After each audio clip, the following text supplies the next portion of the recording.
अस्सलाम वालेकुम नाज़रीन, देसी उर्दू टीवी के साथ मैं हूँ किरण खान। आए नजर डालते हैं आज की ताज़ा तरीन खबरों की जानिब। 2 अमरीकी अरकान कांग्रेस का अपने वजीर हाजा को खत, इमरान की रिहाई के लिए पाकिस्तान से बातचीत पर जोर। शाह सलमान की जानिब से कुरान मजीद के 12 लाख नुस्खे तकसीम करने की मंजूरी। एलन मस्क को कत्ल करने की धमकियां मौसूल। नाज़रीन, आपने हेडलाइंस जाने, बढ़ते हैं तफसीलात की जानिब। अमरीकी अरकान कांग्रेस जो विल्सन और अगस्त फ्लगर ने अमरीकी वजीर खारजा मार्को रूबियो को खत लिखकर जोर दिया है कि वो साबिक वजीर आजम और पाकिस्तान तहरीक इंसाफ PTI के बानी इमरान खान की रिहाई को यकीनी बनाने के लिए पाकिस्तान के साथ बातचीत करें। जो विल्सन और अगस्त फ्लगर ने 25 फरवरी को वजीर खारजा मार्को रूबियो को मुश्तरका खत लिखा। उनका कहना था कि हम मुतालबा करते हैं कि आप इमरान खान को रिहा करवाने के लिए पाकिस्तान के साथ बातचीत करें। जो विल्सन ने खत एक्स पर जारी करते हुए लिखा कि वो और अगस्त फ्लगर वजीर खारजा मार्को रूबियो पर जोर देते हैं कि पाकिस्तान में जमहूरियत बहाल और इमरान खान को रिहा करवाया जाए। उनका कहना था कि पाकिस्तान और अमेरिका के ताल्लुकात उस वक्त मजबूत होते हैं जब उनकी बुनियाद आज़ादी पर हो। खत में कहा गया है कि पाकिस्तान में इमरान खान को पसंद किया जाता है। सऊदी फरमानरवा शाह सलमान बिन अब्दुल अजीज ने 45 मुल्कों में कुरान मजीद के 12 लाख नुस्खे तकसीम करने की मंजूरी दे दी। सऊदी प्रेस एजेंसी के मुताबिक कुरान मजीद के 69 जुबानों में तराजिम भी मुख्तलिफ मुल्कों में तकसीम किए जाएंगे।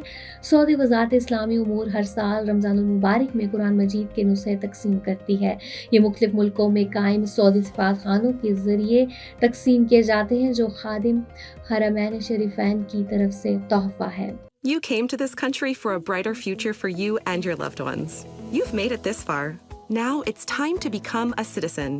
With citizenship, you gain the right to vote, access to federal jobs, the ability to keep your family closer, and the freedom to travel with a U.S. passport. These are just a few of the benefits waiting for you when you become eligible. We're here to help you through the process with free resources and personalized guidance. Together, we can make it easier. Get started at becomeacitizentoday.com. अमरीकी सदर के करीबी साथी और Tesla के बानी Elon Musk को जान से मारने की धमकी मिलने लगी। अमरीकी सदर डोनाल्ड ट्रंप की ज़ेर सदारत काबीना के पहले इजलास में महकमा हुकूमती कारकर्दगी के सरबराह एलन मस्क ने भी शिरकत की। इजलास में मस्क ने हुकूमती अखराजात में कमी और वफाकी इदारों की कारकर्दगी बेहतर बनाने के लिए अपनी कोशिशों पर ब्रीफिंग दी। उन्होंने बताया कि इन इक़दामात की वजह से मुझे जान से मारने की मुतादिद धमकियां मौसूल हो रही हैं। एलन मस्क ने कहा है कि अगर हमने इक़दामात ना किए तो अमरीका दिवालिया हो जाएगा। सदर ट्रंप ने मस्क की कोशिशों को सराहते हुए कहा है कि DOGE एलन मस्क की सरबराही में महकमा अरबों डॉलर्स की चोरियां पकड़ रहा है। उन्होंने कहा कि वफाकी मुलाजमतों में कई ऐसे लोग भी हैं जो मौजूद ही नहीं। इजलास के दौरान एलन मस्क ने हुकूमती कर्जों और महकमों के जायद अखराजात पर ब्रीफिंग देते हुए कहा है कि $1 ट्रिलियन खसारे में कमी लाने के लिए तेजी से आगे बढ़ने की जरूरत है। देसी उर्दू टीवी से फिलहाल इतना ही। मजीद अपडेट्स के लिए देखते रहिए देसी उर्दू टीवी।